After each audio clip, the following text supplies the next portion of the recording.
আমাদের কাশ্মীর ভ্রমণের এই সিরিজের কোনো ভিডিও আপনাদের কাশ্মীর ভ্রমণ সম্পর্কে উৎসাহিত বা প্রভাবিত করছে না।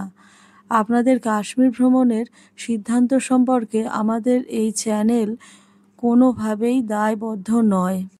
কাশ্মীর ভ্রমণে আমরা শ্রীনগরে ছিলাম 27শে মার্চ থেকে 30শে মার্চ পর্যন্ত, আর পেহেলগামে গিয়েছিলাম 31শে মার্চ আর 1 এপ্রিল। এই দুদিন আমরা পেহেলগামে ছিলাম। গত 22শে এপ্রিল পেহেলগামের বৈশরণ ভ্যালিতে যে নারকীয় হত্যাকাণ্ড ঘটিয়েছিল, যে পৈশাচিক পাকিস্তানি জঙ্গিরা, তাদের উপযুক্ত জবাব দিয়েছে আমাদের ভারতীয় সেনারা।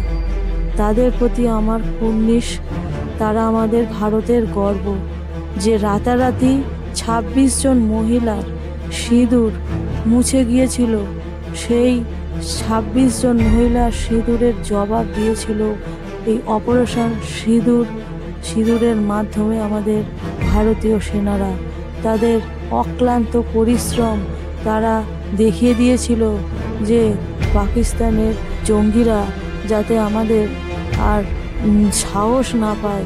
আমাদের ভূস্বর্গকে যারা রক্তাক্ত করেছিল, তাদের উপযুক্ত জবাব দিয়েছিল আমাদের ভারতীয় সেনারা।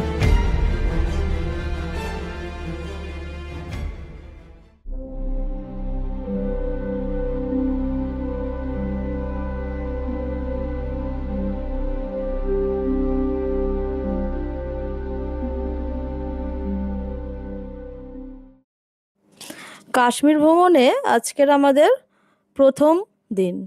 আজকের আমরা লোকাল সাইট সিন করব, তাই আমরা সকাল সকাল হোটেল থেকে বেরিয়ে পড়েছিলাম। যখন টিউলিপ গার্ডেনে আমরা প্রবেশ করি তখন বেলা 9:30 10টার মতন হবে। সেদিন ছিল 27 তারিখ, আর এই টিউলিপ গার্ডেন ওপেন হয় 26 তারিখ, মানে 26শে মার্চ। তো সেই সময় অত টিউলিপ ফুল ফোটেনি। তো যা দেখেছিলাম তাতেই আমরা মনোমুগ্ধকর হয়ে গেছিলাম। দেখেই আমাদের মন ভরে গিয়েছিল। বিশাল বড় এই টিউলিপ গার্ডেন এশিয়ার বৃহত্তম, আপনারা নিশ্চয়ই জানেন সেটা। চারিদিক পাহাড়ে ঘেরা, আর মাঝখানে এই গার্ডেন। আর ফুলে ভরা এই কাশ্মীর আপনারা এই মার্চ এপ্রিলে আসলেই দেখতে পাবেন। অপূর্ব সুন্দর এই টিউলিপ গার্ডেন দেখলে মনে হবে যেন কোনো এক স্বপ্নের দেশে চলে এসেছি।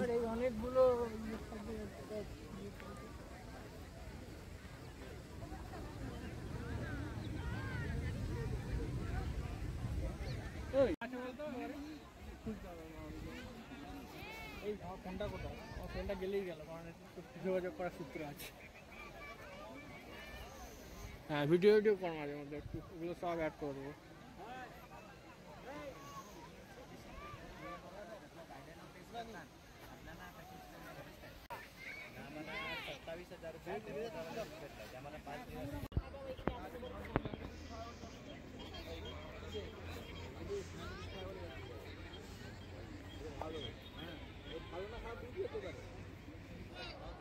কত মিডিল বাবুদের কাছে?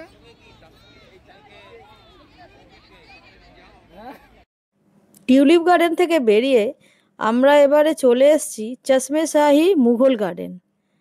এটাও এক অপরূপ সুন্দর, অল্প এরিয়া জুড়ে, কিন্তু ভেতরটা বেশ সুন্দর, সাজানো গোছানো, ফুলের বাগান, বিভিন্ন গাছ, খুব ভালো। এই চারিদিকে পাহাড় রয়েছে, খুব সুন্দর পাহাড়ের ঘেরা, আর মাঝখানে এই চশমে শাহি। আর এর পাহাড়ের পিছন দিয়ে একটা জলের ধারা নেমে এসছে, সেটা সামনে দিয়ে দেখতে পাবেন জলের ধারাটা পড়ছে।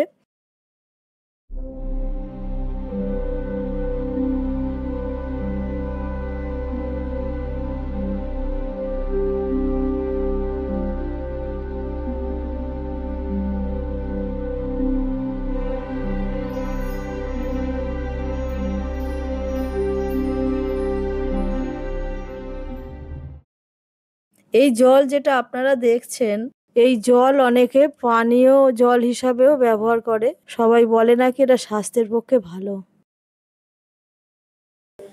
চশমে সাহিব গার্ডেন দেখার পর এবারে আমরা প্রবেশ করেছি পরিমহল। পরিমহলে প্রবেশ করার মূল্য 30 টাকা। এখানে সব গার্ডেনেই প্রবেশের মূল্য 30 টাকা, কেবলমাত্র টিউলিপ গার্ডেন 75 টাকা ছিল। এও এক বেশ সুন্দর জায়গা। গার্ডেনটাও ওই রকমই চশমে শাইরির মতনই, বিভিন্ন রকম গাছ, কালারফুল গাছে ভরা। আর এখানে একটা হেলিপ্যাডও আছে। তাই তো মনে হচ্ছে। আপনারা দেখছেন ডাল লেক দেখতে পাচ্ছেন, এটা ডাল লেক। গল্ফ কোর্স দেখতে পাচ্ছেন, একটা হেলিকপ্টারও ওখানে রয়েছে। আর ওই যে ডাল লেক দেখা যাচ্ছে। সেইটা হচ্ছে কোর্সে ঢোকার জায়গা, সেখান থেকে স্টার্ট কোর্স। ওরে কত বড় সব গল্ফ কার্ট হয় না, অত করে ঘুরবে। গল্ফ কার্টটা মারলে পারতে উপর দিয়ে জঙ্গলের উপর দিয়ে এদিকে ফেলতে হবে। হ্যাঁ হ্যাঁ, সেই একটা ওখান থেকে মেরে এখানে কোথাও একটা ফুটো থাকবে, পুরো 3-4 বার বাড়াতে। পরিমহল থেকে বেরিয়ে এবার আমরা যাব শঙ্করাচার্য টেম্পল। আমরা আর মুঘল গার্ডেনের মধ্যে নিষাদবাগ আর শালিমার বাগ, এই দুটো গার্ডেন আমরা দেখিনি, কারণ আমাদের একদিনই লোকাল সাইট সিন ছিল। সময়ের অভাবে আমরা এই দুটো গার্ডেনে আর যেতে পারিনি। আমরা এখন চলে এসেছি শঙ্করাচার্য টেম্পল। এখানে 230টার উপরে সিঁড়ির উপর উঠে এই মন্দিরে উঠতে হবে। আর সব মিলিয়ে 230টা সিঁড়ি প্লাস আরও 50-60টার উপরে সিঁড়ি উঠে তারপরে মন্দিরের প্রবেশ করতে পারবেন। আর এখান দিয়ে দেখতে পাচ্ছেন শ্রীনগরের শহরটা পুরো উপর দিয়ে সুন্দর দেখা যায়। অপরূপ এই দৃশ্য। প্রচুর মানুষজন এসছেন, ফটো তুলছেন, ভিডিওগ্রাফি করছেন। আর এই মন্দিরের শঙ্করাচার্য টেম্পল খুবই সুন্দর আর প্রচণ্ড ঠান্ডা, প্রচুর হাওয়া উপরে।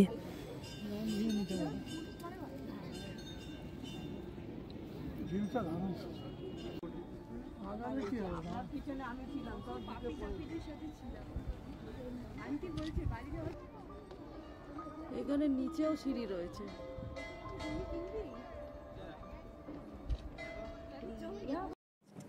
এইবারে আমরা চলে এসেছি কাশ্মীরের ডাল লেক, যেটা কিনা কাশ্মীরের এক আকর্ষণীয় জায়গা। এখানে ডাল লেকের শিকারায় আমরা উঠে পড়েছি। প্রচুর মানুষজন শিকারায় ডাল লেকে ঘুরে বেড়াচ্ছেন। আপনারা দেখছেন চারিদিকে পাহাড়ে ঘেরা, আর হাউস বোট ধারে ধারে প্রচুর হাউস বোট রয়েছে। আর প্রচুর শিকারা চড়ছে মানুষজন। খুবই সুন্দর আর তেমনি ঠান্ডা। আমরা মার্চে যেহেতু এসছিলাম ডাল লেকে সন্ধ্যার দুপুরের পর আমরা 6টা-7টার দিক করে এই শিকারা রাইড করেছি।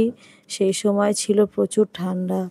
বেশ আনন্দ উপভোগ করেছি ডাল লেকেতে আমরা। আর এবারে ডাল লেকে আমাদের প্রত্যেকে মাথা পিছু নিয়েছিল 500 টাকা করে। আমরা 5 জন একটা শিকারায় উঠেছিলাম। আমাদের 2500 টাকা তাই পড়েছিল। আমাদের 1 ঘন্টা 1.5 ঘন্টার মতন শিকারা রাইড করানো হয়েছিল। নিয়ে গিয়েছিল মিনা বাজার, আর এর চারিদিকে ঘুরিয়েও 1 ঘন্টার মতন টাইম পাস করেছিলাম। বেশ ভালো লেগেছে। আর এখান দিয়ে আবার দেখাও যাচ্ছে শঙ্করাচার্য টেম্পল, যেটা আমরা দেখে এলাম। এখান দিয়ে দেখা যাচ্ছে দূর থেকে টেম্পলের চূড়াটা। আর এই অপরূপ দৃশ্য, এখন সানসেট হচ্ছে, আস্তে আস্তে সূর্য ডুবছে, আস্তে আস্তে অন্ধকার নেমে আসবে। এবারে আপনারা দেখতে পাচ্ছেন প্রচুর শিকারা এই ডাল লেকে ঘুরে বেড়াচ্ছে। বিভিন্ন নৌকায় করে বিক্রেতারা আসছেন, বিভিন্ন পসরা নিয়ে। ওদের কেউ কেউ কাওয়াটি, কেউ আবার বিভিন্ন রকম শোপিস নিয়ে এসে আমাদেরকে নেবার জন্য অনুরোধ করছে। কিন্তু আমরা কিছুই কিনিনি, কেননা এখানে ডাল লেকের উপরে জিনিসপত্রগুলোর দাম খুব বেশি। আমরা যাব এই শিকারায় করে মিনা বাজারের দিকে। সেখানে প্রচুর জিনিস, প্রচুর দোকান রয়েছে। আমরা এবারে যাব সেখানে। अभी भी चालू है क्या? हाँ? चालू अभी बंद हो गया? अभी बंद हो गया? ये हाउस बोट चालू है? इसका रेट क्या है? इसका अंदर में अच्छा है। इसमें 6 बेडरूम है। ভিতরটা খুব সুন্দর করে সাজানো থাকে। দেখতে পাচ্ছেন কিছু কিছু হাউস বোট, তাজ প্যালেস, অনেক হাউস বোট। এগুলো সব বিভিন্ন হাউস বোটের নানান এক একটা নাম দেওয়া রয়েছে।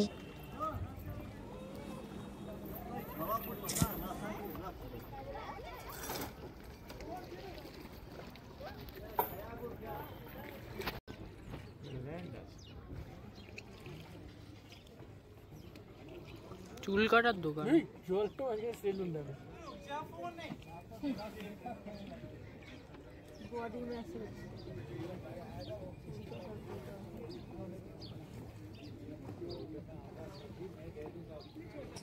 এই আমরা চলে এসেছি এখন মিনা বাজার।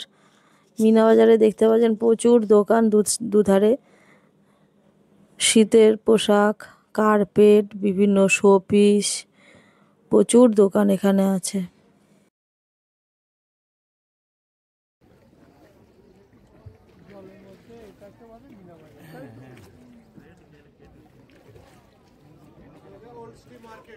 हाँ, फ्लोटिंग मार्केट। দেখো কাঠের জিনিসপত্র।